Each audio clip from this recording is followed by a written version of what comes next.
Shalom untuk kita semua pada saat hari ini, dan saya mengucapkan selamat pagi untuk kita semua pada saat hari ini. Salam bertemu di dalam Tuhan Yesus Kristus.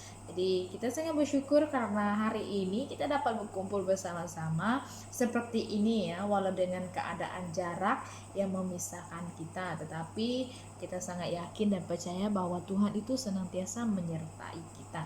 Nah, pada saat hari ini, saudara-saudari yang dikasihi di dalam Tuhan Yesus Kristus, sebelum kita mendengar akan melalui firman Tuhan yang kita akan pelajari bersama-sama pada saat hari ini, mari terlebih dahulu kita berdoa bersama-sama. Saya memimpin kita di dalam doa. Mari kita berdoa.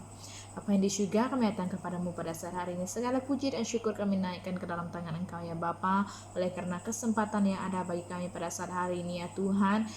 Engkau telah memberikan waktu dan kesempatan kami dapat berkumpul bersama-sama walaupun kami tidak dapat bertemu ya Tuhan, tetapi kami percaya dan yakin dengan persekutuan yang seperti ini ya Tuhan, terus dapat membangun antara satu dengan yang lain Tuhan, membuatkan kami semangat untuk terus bersekutu bersama-sama Tuhan, ahli keluarga kami masing-masing, dan kiranya ya Bapa, Engkau juga terus menyertai bagi setiap pribadi kami, dan kami juga menyerahkan bagi acara kebaktian kami pada saat hari ini ya Tuhan ke dalam tangan Engkau, dan kami sangat bersyukur dengan cara yang seperti ini kami dapat bergabung dengan keluarga kami sendiri, mengambil waktu dan kesempatan bersama-sama, dan biarlah Engkau juga terus memberkati melalui persekutuan ini ya Bapa. Tuhan, pada saat hari ini kami datang merendahkan diri di hadapan Engkau, kiranya ya Tuhan, Engkau juga terus menyertai bagi seluruh pribadi kami ya Tuhan, di dalam kami belajar melalui firman-Mu pada saat hari ini.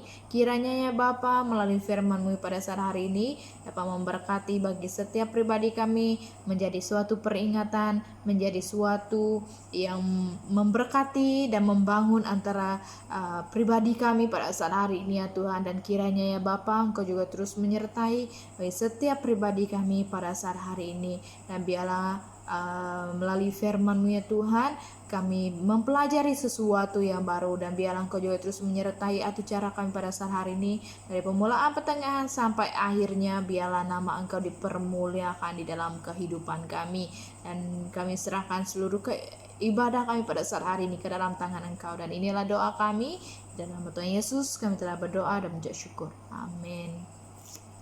Jadi shalom dan selamat pagi sekali lagi saya ucapkan kepada kita semua pada saat hari ini. Jadi mari kita membuka di dalam Pengkhotbah pasal yang keempat ayat yang keempat ya. Pengkhotbah pasal yang keempat ayat yang keempat. Kalau kita sudah mendapatkannya, saya akan membaca untuk kita. Kalau kita sudah mendapatkannya, saya akan membaca untuk kita semua. Di dalam Pengkhotbah pasal yang keempat, ayat yang keempat, dan aku melihat bahwa segala jerih payah dan segala kecekapan dalam pekerjaan adalah iri hati seseorang terhadap yang lain. Ini pun kesia-siaan dan usaha menjaring angin. Kemudian aku melihat bahwa segala pekerjaan keras dan segala keterampilan kerja adalah kecemburuan orang terhadap sesamanya. Nah, melalui ayat firman Tuhan yang saya bawa untuk kita renungkan bersama-sama pada saat hari ini, kita akan merenungkan satu tema, yaitu menggerakkan kehidupan kita, ya, menggerakkan kehidupan kita. Jadi, apa yang akan menggerakkan kehidupan kita, ya, pada saat hari ini? Jadi, dalam satu perumpamaan yang mengatakan bahwa manusia tanpa suatu tujuan adalah ibarat sebuah kapal tanpa kemudi, ya. Jadi sebagai anak terlantar, ataupun dengan kata lain, hal sia-sia bukan siapa-siapa, ya. Jadi ini suatu perumpamaan, ya, yang diberikan kepada kita untuk kita lebih mendalami, dan saya percaya dan yakin kita pasti akan memahami melalui ayat ini, ya. Nah, kehidupan kita, ya, kehidupan setiap orang pasti digerakkan oleh sesuatu. Kehidupan setiap orang pasti digerakkan oleh sesuatu, baik itu apapun juga, ya, di dalam kehidupan, baik itu pekerjaan, baik itu kehidupan sehari-harian, baik itu di dalam pelayanan, baik itu diri kita sendiri dan sebagainya, ya. Pasti ada yang menggerakkan kehidupan kita, ya. Dan ya seterusnya kita melihat bahwa di dalam kamus, ya, banyak kamus memberikan kata kerja menggerakkan, ya.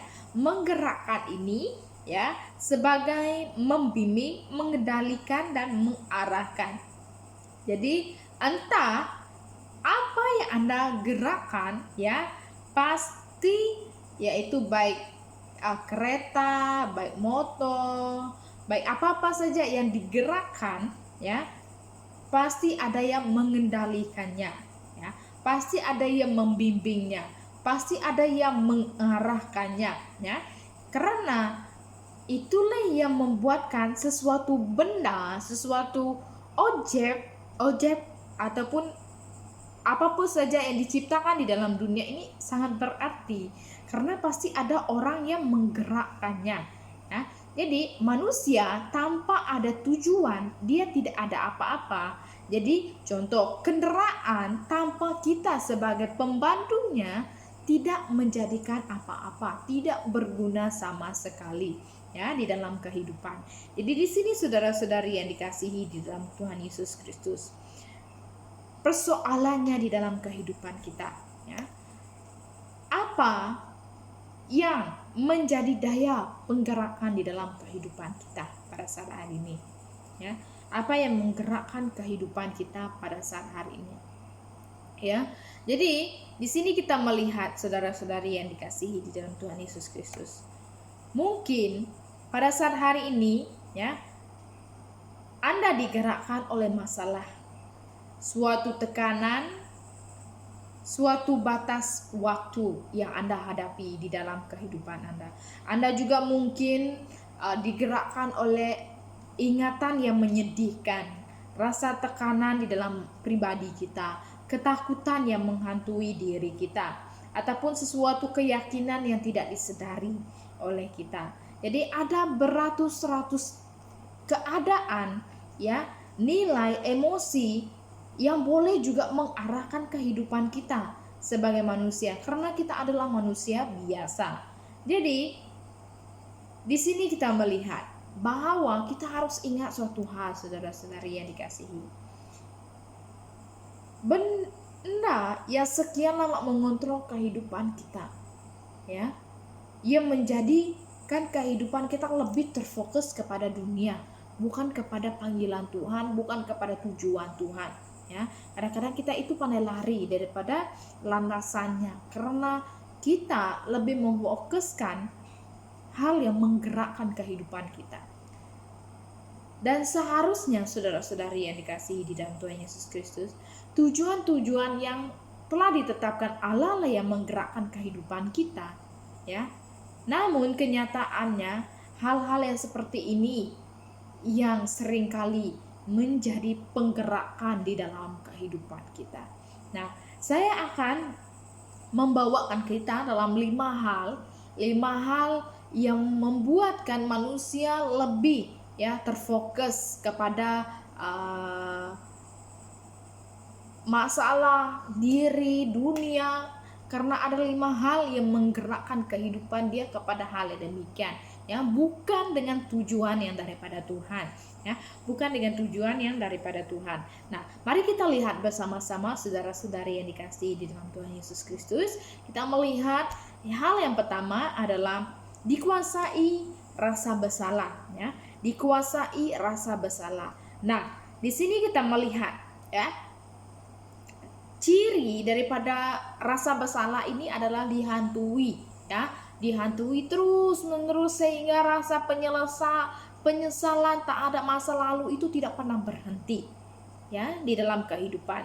Jadi sebagian orang menghabiskan seluruh kehidupan mereka dengan berlari daripada rasa bersalah dan menyembunyikan rasa malu, ya. Ini seringkali yang terjadi di dalam kehidupan seorang manusia, ya. baik dia siapapun pada saat hari ini, pasti ada yang pernah lari daripada masalah, kan?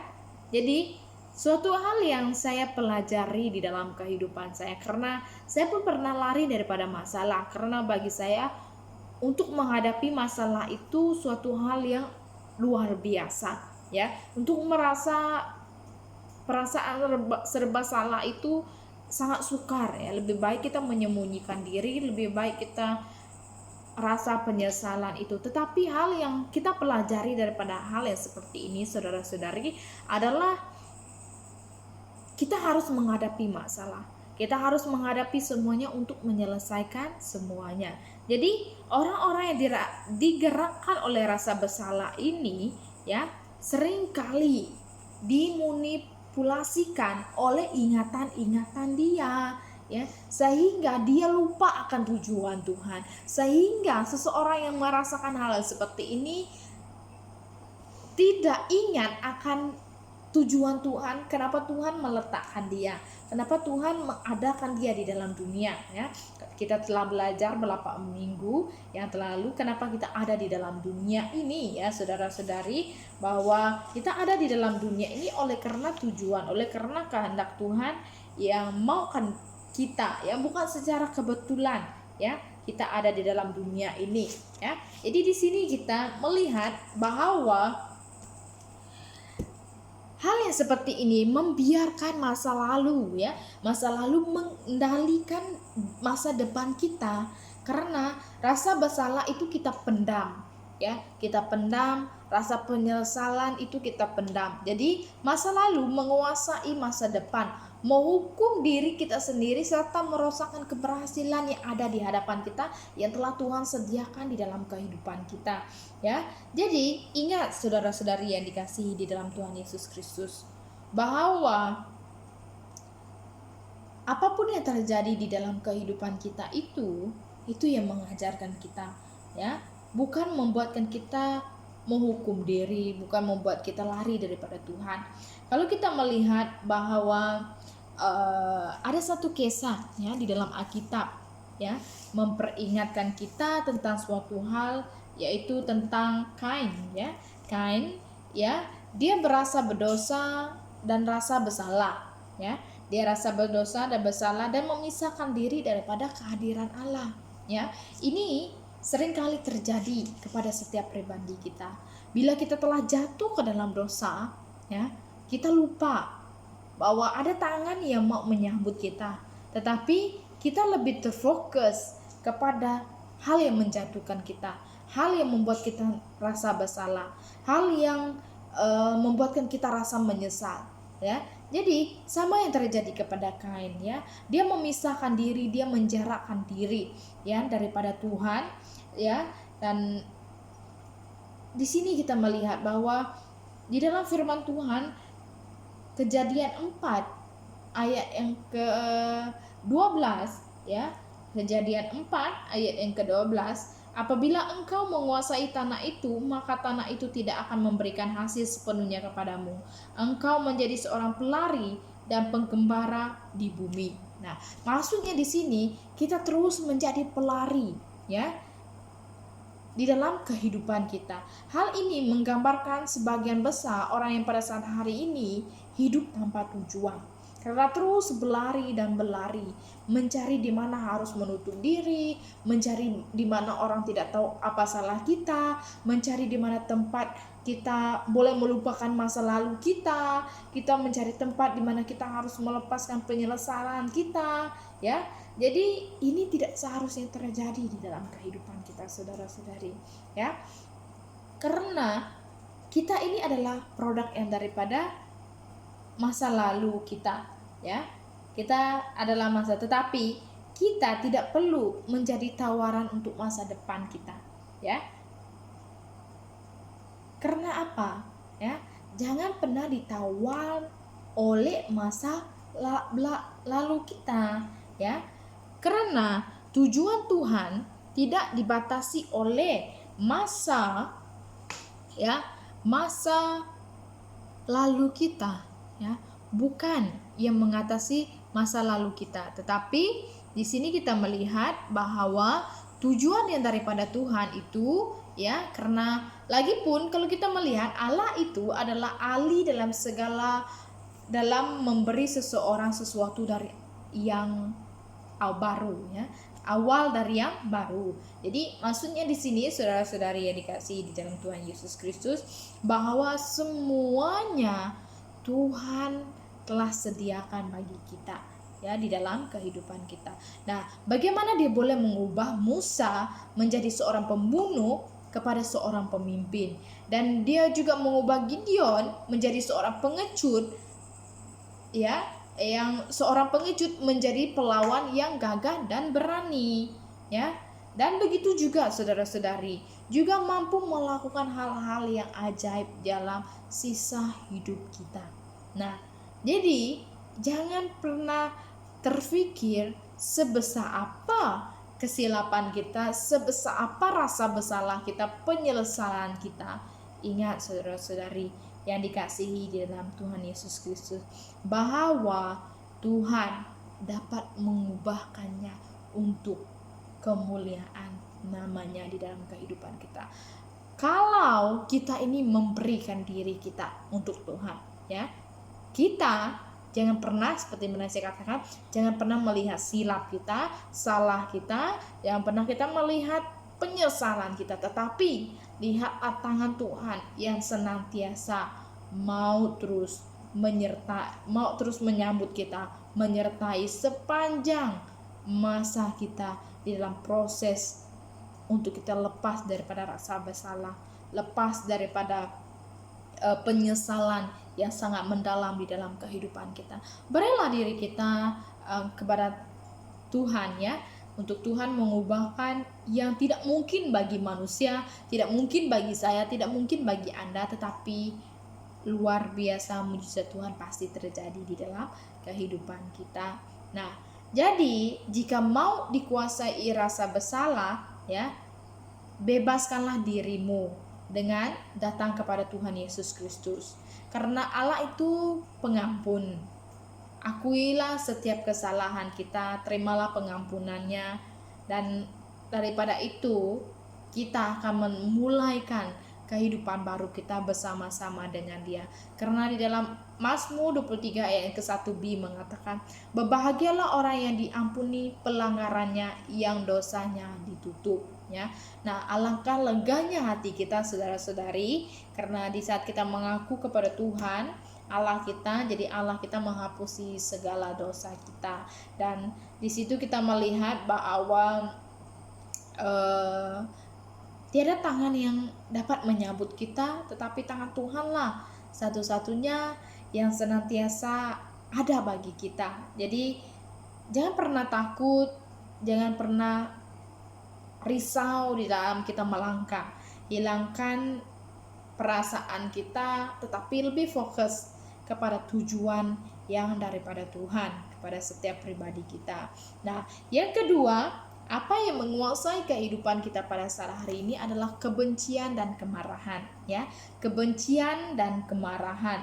Nah, kalau kita melihat di dalam kehidupan kita sebagai manusia, ya, kalau kita itu telah dirasai, dikongkong dengan perasaan serba salah, ya pasti ada kebencian, karena hal ini terjadi karena dia yang menjatuhkan saya, karena dialah rasa bersalah seumur hidup. Jadi kebencian itu mulai timbul, kemarahan itu mulai timbul di dalam diri kita, ya saudara-saudari yang dikasihi. Jadi setiap orang mempertahankan rasa pahitnya akan orang lain dan tidak mau sembuh daripadanya.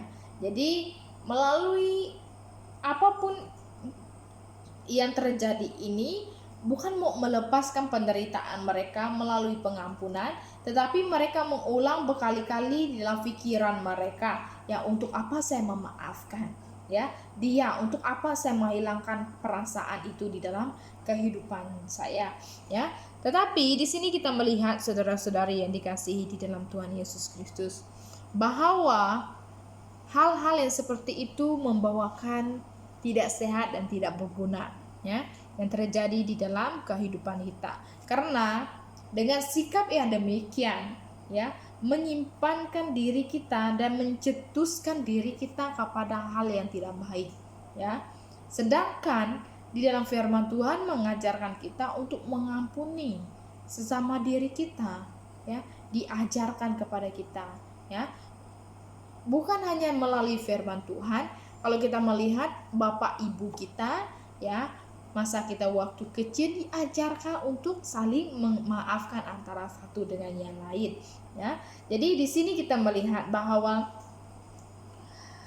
kebencian selalu lebih membuatkan kita terluka oleh karena sikap sendiri, yaitu karena tidak mau mengampuni, bukan karena perbuatan orang, ya, yang dilakukan kepada kita, tetapi karena kita tidak mampu untuk mengampuni. Itu yang lebih sakit, ya, yang sering membuatkan kita teringat di dalam kehidupan kita, ya. Sementara orang yang menyakitkan kita itu, dia melakukan itu hanya sekali dan melupakannya selama-lamanya, ya.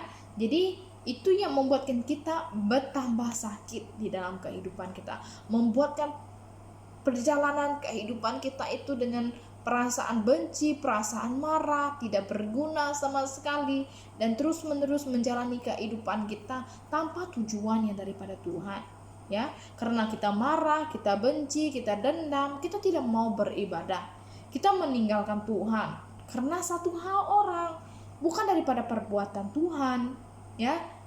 Jadi ingat, ada benarnya mengatakan kebencian lebih melukai yang membenci daripada yang dibenci, ya. Karena kita membenci orang sehingga kita juga melukakan hati Tuhan, ya. Kita tidak mau datang ibadah, kita tidak mau bersekutu, kita tidak mau berdoa, kita mulai meninggalkan Tuhan di dalam kehidupan. Ya, ini sering kali terjadi, sedangkan yang menyakitkan kita itu manusia, sesama manusia, bukan Tuhan. Tetapi yang kita tempiaskan kemarahan, kebencian itu kepada Tuhan, ya. Sehingga kita lupa apa tujuan kita hadir ke dalam dunia, apa kehendak Tuhan yang mau Tuhan laksanakan di dalam kehidupan kita, ya. Jadi ingat saudara-saudari yang dikasihi di dalam Tuhan Yesus Kristus, ya, bahwa perbuatan yang dilakukan orang, ya, orang-orang yang melukai kita pada masa lalu tidak mungkin akan terus melukai kita pada masa sekarang, kecuali jika kita mempertahankan rasa sakit itu, rasa kebencian itu di dalam kehidupan kita, ya. Jadi saudara-saudari yang dikasihi di dalam Tuhan Yesus Kristus, bahwa tidak ada yang boleh mengubah kita, hanya kitalah yang boleh mengubah diri kita sendiri, ya. Karena yang melukakan hati kita, melukakan diri kita, kepahitan kita itu adalah diri kita sendiri. Nah, demi diri kita sendiri, belajarlah daripada masa lalu tersebut. Lalu jangan mengingatinya lagi, karena di dalam Ayub pasal yang kelima ayat yang kedua mengatakan, sesungguhnya orang bodoh dibunuh oleh sakit hati, dan orang bebal dimatikan dengan iri hati, ya. Ini, ya, yang menjadi peringatan bagi setiap pribadi kita, ya. Ingatlah saudara-saudari yang dikasihi di dalam Tuhan Yesus Kristus, lupakanlah perasaan yang tidak berguna sama sekali. Mulaikan dengan rasa bersyukur, sukacita yang daripada Tuhan, damai sejahtera, ya. Belajar untuk terus mengampuni antara satu dengan yang lain, ya. Jadi hal yang ketiga yang akan kita lihat bersama-sama yaitu perasaan yang dikuasai dengan rasa takut, ya. Perasaan yang dikuasai dengan rasa takut. Nah, melalui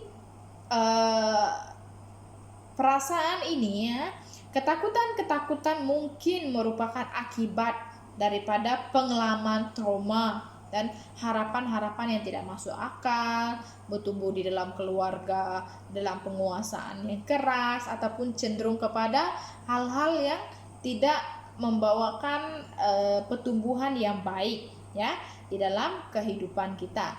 Nah, jadi tanpa memandang apapun itu. Jadi penyebabnya seringkali membuatkan seseorang itu kehilangan kesempatan-kesempatan yang besar karena takut menanggung risiko. Jadi akibat daripada hal-hal yang seperti ini membuatkan seseorang itu tidak berani di dalam dia melangkah di dalam kehidupan dia.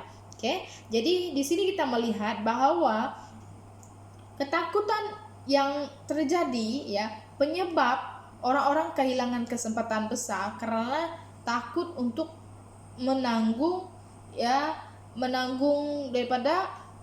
resiko yang ada ya di dalam kehidupan. Jadi di sini bahwa sebaliknya mereka mencoba menghindari daripada hal-hal yang seperti ini ya. Sebaliknya mereka mencari tempat yang aman, menghindari resiko-risiko, berupaya untuk memelihara situasi yang baik ya, supaya mereka tidak harus takut untuk berjalan di hadapan mereka. Apa yang membuatkan mereka rasa takut itu mereka coba elakkan ya di dalam kehidupan mereka. Nah, perasaan yang seperti ini membuatkan kita takut untuk mencoba sesuatu yang baru yang berisiko ya di dalam kehidupan kita. Jadi ketakutan itu ya, ketakutan adalah penjara yang dibangunkan oleh diri kita sendiri, akan menghalangi kita untuk menjadi apa yang Allah maksudkan bagi kita. Nah, ini sangat berbahaya ya saudara-saudari yang dikasihi di dalam Tuhan Yesus Kristus. Sangat berbahaya ini jika jika hal ini terjadi kepada kita. Kalau ketakutan itu mengontrol diri kita.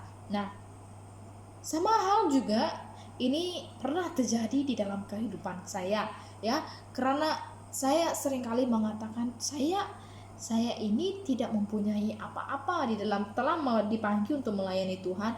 Saya tidak pandai, saya tidak tahu bagaimana untuk melayani, apa yang saya harus lakukan dan banyak hal, dan saya takut untuk menanggung resiko ya di dalam kehidupan saya. Jadi dengan cara yang demikian coba elakkan daripada panggilan Tuhan ya di dalam kehidupan karena hal yang sangat takut. Tetapi di sini kita terlepas daripada apa yang telah Allah sediakan bagi kita ya. Apa yang Tuhan telah berikan kepada kita yang akan menjadi berkat bagi setiap pribadi kita. Jadi di sini saudara-saudari yang dikasihi di dalam Tuhan Yesus Kristus, jangan pernah membina. Kalau Anda pada saat hari ini takut untuk melangkah ke dalam pelayanan, baik Anda diberi list ya, Anda takut untuk belajar memimpin, belajar menjadi MC, belajar untuk menyambut tetamu, belajar untuk melangkah di dalam tarian, dan apapun juga pelayanan yang ada. Kalau Anda rasa takut, ketidakmampuan Anda itu membatasi diri Anda, membina penjara, Anda harus bertobat.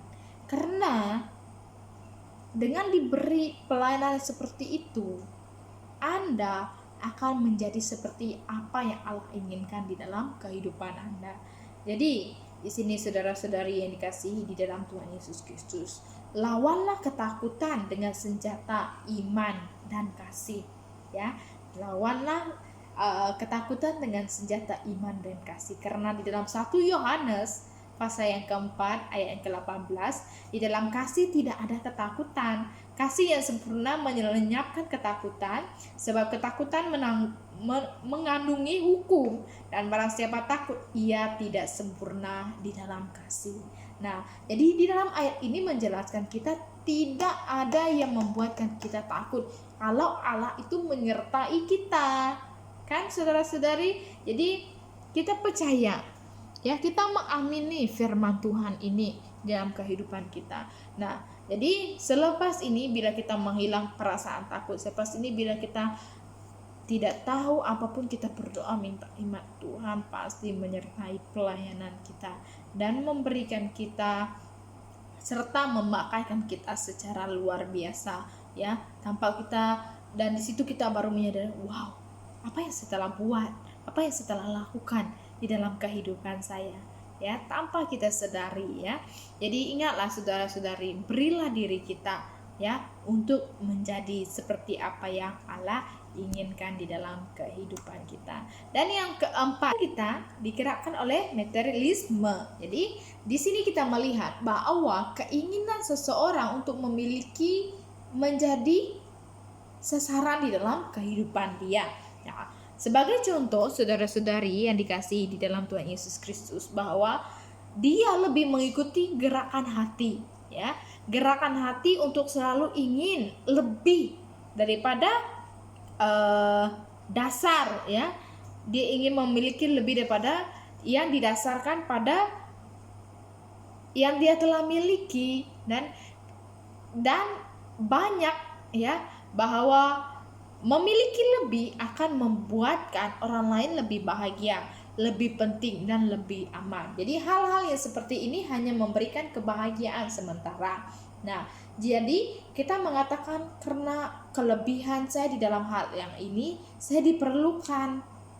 Karena kelebihan saya daripada bahagia ini, saya sangat dibanggakan, ya. Jadi kita lebih berusaha di dalam kita mengejar apa yang dunia tuntutkan bagi kita, sehingga kita lupa akan apa yang Tuhan inginkan kita laksanakan, inginkan kita tujukan di dalam kehidupan kita, ya.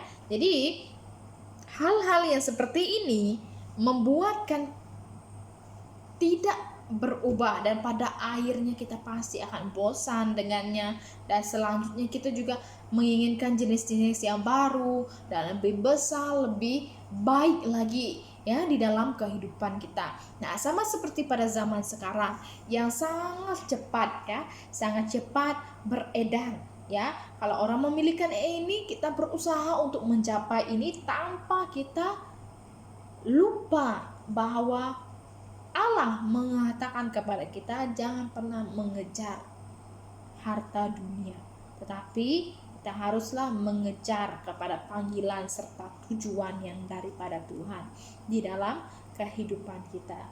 Jadi di sini membuatkan kita tidak akan bosan di dalam kehidupan kita. Kita akan senantiasa merasakan hidup kita itu makin bermakna di dalam kehidupan kita, ya. Jadi saudara-saudari yang dikasihi di dalam Tuhan Yesus Kristus, bahwa juga hanya mitos yang menyatakan bahwa jika mendapatkan lebih banyak akan menjadi lebih penting di dalam kehidupan kita. Jadi ini membawakan kepada kita bahwa di dalam nilai diri kita dan nilai yang hal-hal yang kita miliki itu adalah hal yang tidak sama sekali ya, karena nilai Anda tidak ditentukan oleh karena barang-barang yang berharga, tetapi nilai diri kita ditentukan oleh tujuan yang daripada Tuhan, bukan apa yang kita miliki, bukan apa yang kita capai, tetapi kepada tujuan yang telah Tuhan berikan kepada setiap pribadi kita. Dan firman Allah berfirman kepada kita bahwa hal-hal yang paling berharga di dalam diri kita itu bukan barang, bukan harta benda, ya, bukan apa yang dunia telah berikan kepada kita, tetapi yang membuatkan kita itu ya rasa aman, ya, yang sesungguhnya hanya boleh ditemukan di dalam apa yang tidak pernah boleh diambil daripada Anda, yaitu hubungan Anda dengan Allah, ya. Ini yang sangat penting, bukan harta benda. Ini berbalik kepada hubungan kita dengan Tuhan.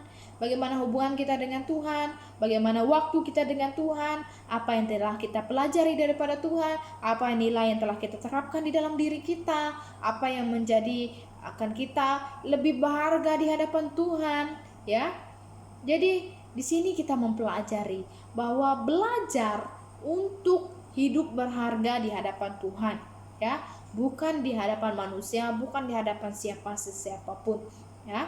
Jadi ingat saudara-saudari yang dikasihi di dalam Tuhan Yesus, bahwa binalah hubungan Anda dengan Allah, ya, sebaik-baiknya mungkin, seberharga-harganya mungkin, ya, karena tidak ada hal yang lebih penting daripada mengetahui tujuan Allah bagi kehidupan kita. Tidak ada yang boleh menggantikan semuanya itu di dalam kehidupan kita, ya. Jadi bila kita mengetahui rencana Allah, kita pasti mengetahui juga bagaimana Allah itu, ya. Bagaimana hubungan kita dengan Allah, bagaimana perkembangan iman kita, bagaimana kita dapat melayani Tuhan ke depan lagi, ya. Dan seterusnya, kita, ya, ada yang digerakkan oleh keperluan akan pengakuan. Nah, ini seringkali terjadi, ya, di dalam kehidupan sebagai manusia, karena membiarkan orang lain ataupun orang di sekeliling kita, ya, kita membiarkan harapan-harapan orang tua ataupun pasangan ataupun anak ataupun guru-guru serta teman-teman kita mengendalikan kehidupan kita, menentukan masa depan kita, menentukan tujuan hidup kita. Nah, banyak orang dewasa tetap harus berusaha untuk mendapatkan pengakuan orang tua yang tidak boleh disenangkan. Jadi orang lain yang mungkin berpikiran oleh orang lain yang digerakkan oleh tekanan teman sebaya, selalu risau dengan apa yang dipikirkan oleh orang lain. Jadi di sini kita lebih berusaha menyenangkan orang di sekeliling kita lah, dengan kata yang lebih mudah. Jadi kita lupa untuk menyenangkan hati Tuhan. Kita lupa tanya apa tujuan yang Tuhan maukan daripada kita. Kita lupa apa harapannya daripada Tuhan. Kita lupa bagaimana kita berusaha untuk mendapatkan pengakuannya daripada Tuhan. Kita lupa bahwa yang memikirkan kita itu adalah Allah, Tuhan, bukan manusia. Manusia, apa yang manusia pikirkan itu hanya untuk memberikan kita jatuh saja. Jadi di sini memperingatkan kita lagi bahwa kita di dalam dunia ini kita tidak pernah menemukan bagaimana semua kunci menuju keberhasilan. Tetapi salah satu kunci menunjukkan kegagalan adalah berusaha menyenangkan hati semua orang, ya.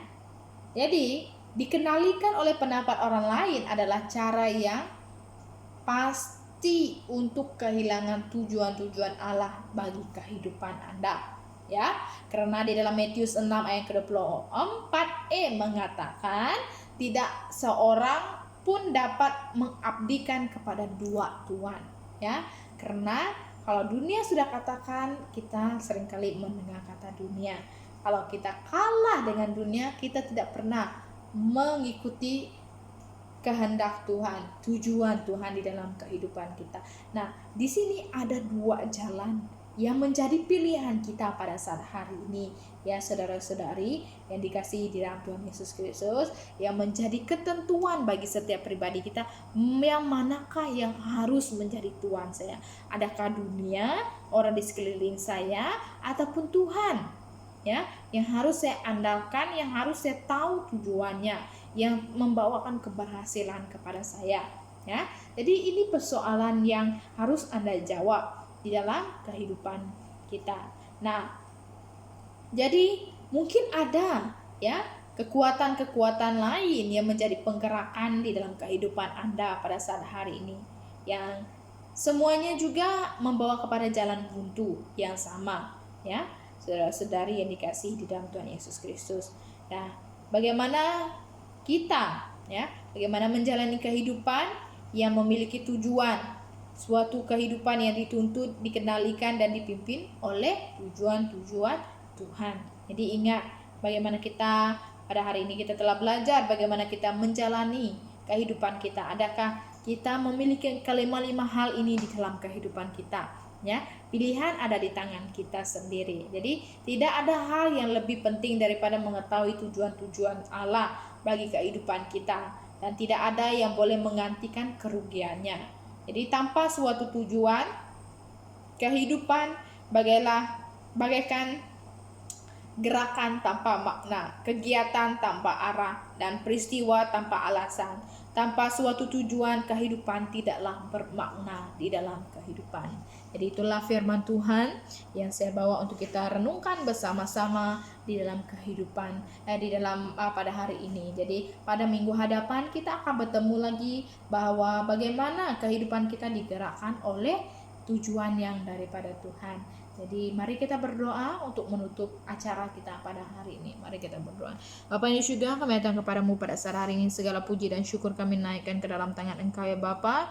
Oleh karena kesempatan yang ada bagi kami pada saat hari ini, kami dapat bertemu, mempelajari melalui firman-Mu pada saat hari ini. Kami dapat belajar untuk kami menyadari bahwa di dalam kehidupan kami, mungkin kehidupan kami dikontroli oleh rasa bersalah, rasa marah, rasa benci yang ada, dan rasa kepada kebendaan, harta benda, dan begitu juga mungkin kami dikuasai juga dengan kami ingin menyenangkan hati di sekeliling pribadi kami ya Tuhan, dan kami sangat bersyukur karena pada saat hari ini ya Bapa, kami telah diperingatkan, kami telah diajar bahwa kami harus melepaskan daripada rasa bertakut juga ya Tuhan di dalam kehidupan kami. Biarlah kami dapat lepas daripada semuanya itu Tuhan, untuk kami kembali lagi kepada tujuan dan rencana Engkau di dalam kehidupan kami. Tuhan, berilah kekuatan, kemampuan bagi setiap pribadi kami pada saat hari ini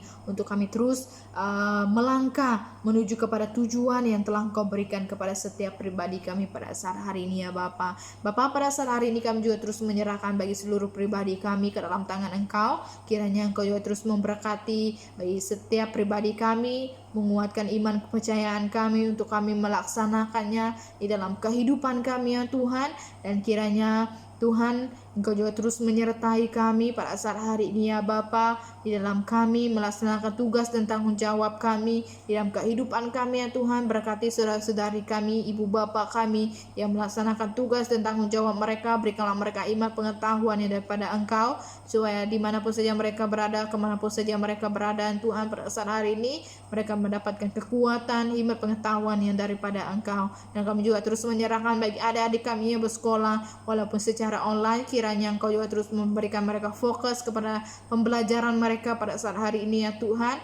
Dan biarlah mereka terus menerus ya Tuhan menjadi dan melaksanakan tugas dan tanggung jawab mereka sebagai pelajaran Tuhan, dan jadikan mereka anak yang baik kepada kedua ibu bapa mereka pada saat hari ini di dalam mereka bersekolah di rumah ya Tuhan. Biarlah mereka memberikan berkat kepada setiap pribadi yang bersama-sama dengan mereka, dan kiranya Tuhan Kau juga terus mencukupi segala keperluan kami, memberikan kami kesehatan yang kami perlukan di dalam kehidupan kami ya Bapa. Dan biarlah Engkau juga terus menyertai kami sampai akhirnya, dan biarlah nama Engkau dipermuliakan di dalam kehidupan kami, dan biarlah Engkau juga terus memberkati bagi seluruh pribadi kami pada saat hari ini. Dan inilah doa kami di dalam Tuhan Yesus, kami telah berdoa dan mengucap syukur. Amin.